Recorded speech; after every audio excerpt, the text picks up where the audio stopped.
अस्सलाम वालेकुम मेरे भाइयों और बहनों। उनको कानून क्या बोल रहा है इसके बारे में, अगर कानून इजाज़त नहीं देता तो मैं ये हरकत नहीं करूँगा। तो यकीन मानो दोस्तों, आपको प्रूफ दिखाऊंगा क्योंकि बहुत बड़ी खबर सामने आ रही है। अगर आप इंडिया पैसे भेजते हो या फिर यूएई से किसी भी कंट्री में पैसे भेजते हो तो इस नियम को, इस अपडेट को ज़रूर समझ लेना। दूसरा जो इम्पोर्टेंट अपडेट है कि 17,000 लोगों को अरेस्ट किया गया है। क्या कारण है, क्यों किया गया है, प्रॉपर डिटेल में आपको इस वीडियो में बताने वाला हूँ। 2-3 मिनट का वीडियो है, लास्ट तक ज़रूर देखना ताकि आपको पूरी जानकारी मिले।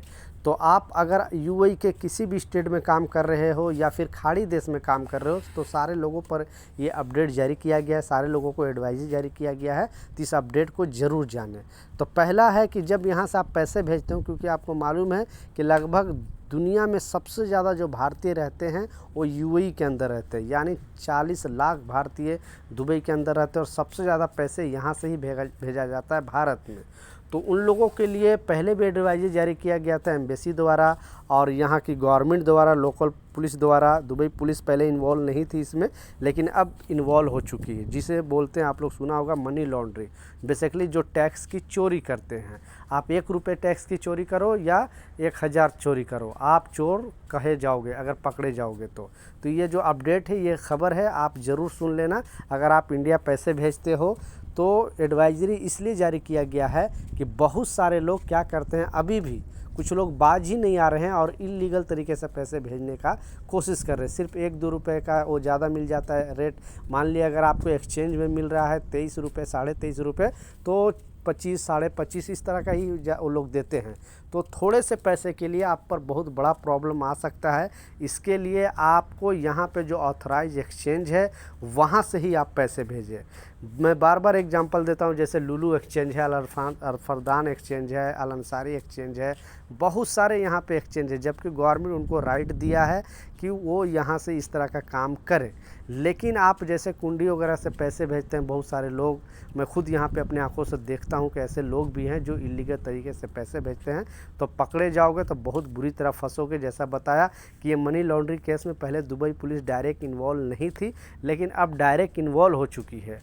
या तो फिर अपने अकाउंट पर, आपका अगर यहाँ का अकाउंट है और दूसरे से किसी से पैसे भी मंगाओगे और वो पैसे वो अलग कोई भी अकाउंट से, गलत अकाउंट से अगर आपके अकाउंट में ट्रांसफ़र होता है तो सारा डेटा वो लोग देखते रहते कि कौन सा अकाउंट से कौन सा पैसे ट्रांसफ़र हुआ। या फिर अपने एमरेत आईडी से दूसरे को अगर पैसे भेज दिए कहीं दूसरे अकाउंट पे और उस अकाउंट को पुलिस वाले देख के रखा है, इस पर पूरा मॉनिटर कर रहा है कि आखिर कौन इसमें पैसे भेजता है, कहाँ से भेजता है, कहाँ से आता है, और पकड़े जाओगे तो बहुत बुरी तरह फंसोगे। तो इसलिए सावधान रहें।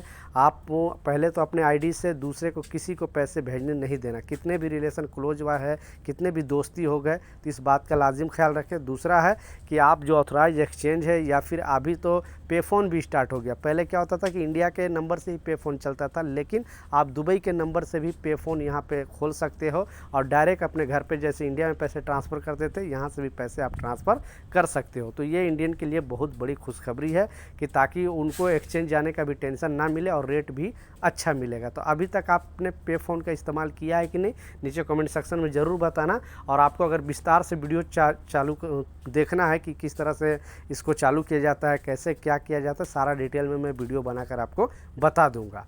दूसरा जो सबसे इम्पोर्टेंट अपडेट है, पहले आपको स्क्रीनशॉट पर लगा के दिखा रहा हूँ, नहीं तो बहुत सारे लोग बोलते हैं कि नहीं ऐसा नहीं है, वैसा नहीं है।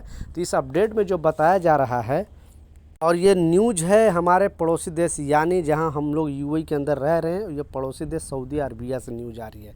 जैसा आप खुद देख सकते हो, पिछले 1 महीने के अंदर, यानी पिछले 1 महीने के अंदर वर्क वीज़ा वाले जो लोग वहाँ पे वर्क वीज़ा में काम करते हैं, जो लोग वहाँ पे बिजनेस करते हैं या फिर वहाँ पे रहते हैं, उन लोगों को अरेस्ट किया गया है। 17,000 लोगों को अरेस्ट किया गया, क्योंकि या तो उनका वीज़ा एक्सपायर हो गया, उसके बाद भी वहाँ पे रह रहे थे, या फिर किसी कंपनी का वीज़ा था और दूसरी जगह काम कर रहे थे। बेसिकली वहाँ पे उल्लंघन कर रहे थे, तो वहाँ पे चेकिंग अभियान चलाया और पिछले 1 महीने के अंदर 17,000 लोगों को अरेस्ट किया गया है। इनमें बहुत सारे इंडियन भी है, पाकिस्तानी भी है, बांग्लादेशी भी है। बेसिकली एशियाई नागरिक ज़्यादा हैं। तो कहने का मतलब है कि खाड़ी के किसी भी देश में अगर आप काम करो, Oman, Qatar, Saudi, Bahrain, Dubai, कहीं पर भी, तो पहले जैसा अब नहीं है। यहाँ पे चेकिंग बहुत ज़्यादा चल रही है। इस कारण से आप सतर्क रहें, सावधान रहें। वीज़ा एक्सपायर हो गया तो या तो अपने घर चल जाए या तो दूसरा वीज़ा लगा लें।